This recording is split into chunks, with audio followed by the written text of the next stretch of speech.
အားလုံးပဲမင်္ဂလာပါရှင်ဒေါက်တာမြတ်ဖုံးပေးခါနေပြန်လဲကြိုဆိုလိုက်ပါတယ်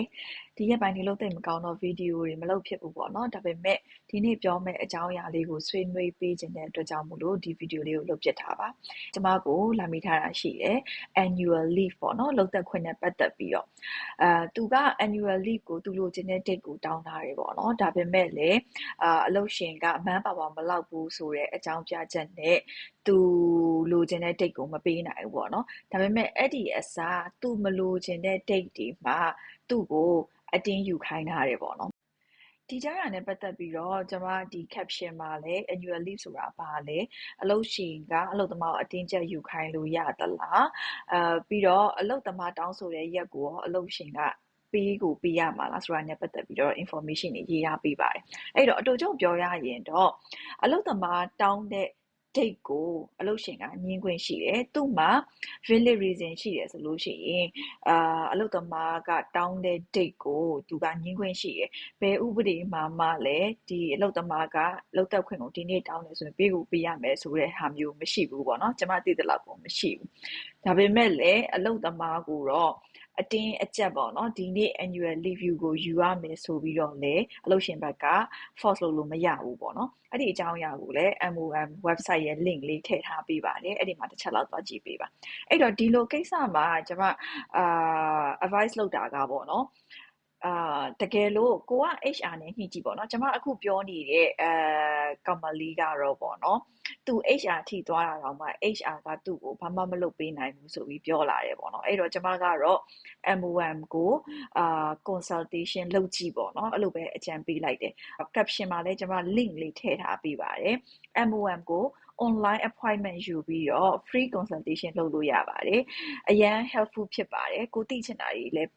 အများကြီးမေးလို့ရပါတယ်စူးစမ်းပြီးလုပ်ကြည့်ပါဘယ်လိုလုပ်ရလဲဆိုတဲ့ဟာလေးကိုအရင်ကကျွန်မလုပ်ထားပြီးတဲ့ video link လေးလည်းထည့်ထားပေးပါတယ်အဲ့မှာကြည့်ပေးပါပြီးတော့နောက်တစ်ခုပေါ့နော်MOM ကကိုယ့်ကိုအကြံပေးလိုက်မယ်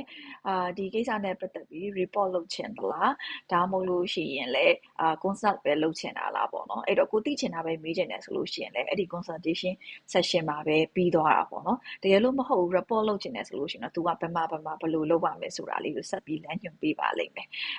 နောက် website တစ်ခုရှိတယ်ပေါ့နော်အဲ့ဒီ information လည်းကျွန်မ caption မှာထည့်ပေးလိုက်ပါမယ်အဲ့တော့ MOM နဲ့ consult လုပ်ဖို့ကိုမကြောက်ပါနဲ့ကိုယ့်ဘက်ကမသိတာကိုမေးပိုင်ခွင့်အပြည့်အဝရှိရပေါ့နော်နောက်တစ်ခုက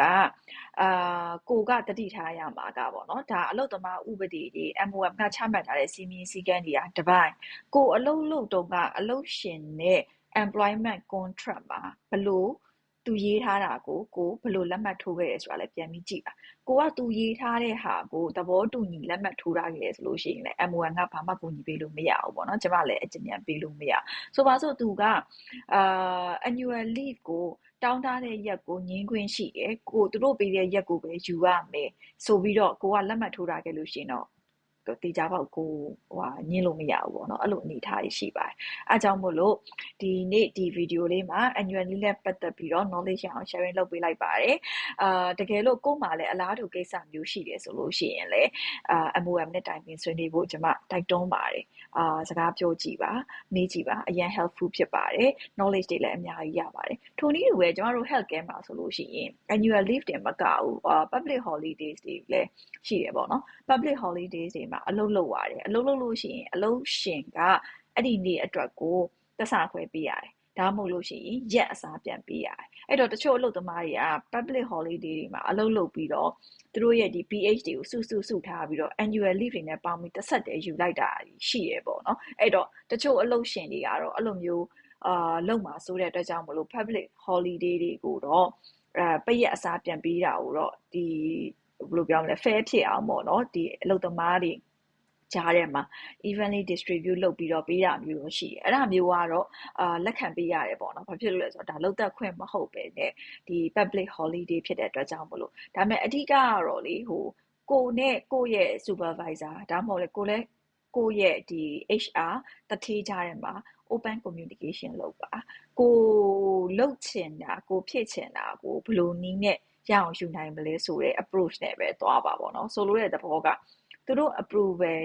ပေးမှကိုရမှာဖြစ်တဲ့အတွက်ကြောင့်မလို့ကိုလိုချင်တယ်ဆိုလို့ရှိရင်ကိုကအရင်ဥအောင်ကြိုးပြောပြီးတော့ရနိုင်တဲ့နည်းနေနဲ့ approach လုပ်ပါလို့ပြောချင်ပါတယ်အဆုံးထိကြည့်ပေးကြရကျေးဇူးတင်ပါတယ်ရှင်ကျမကြီး queue site ပါเนาะ covid တွေဖြစ်နေရဲဆိုတော့အားလုံးပဲမင်္ဂလာရှိသောနေ့လေးဖြစ်ပါစေ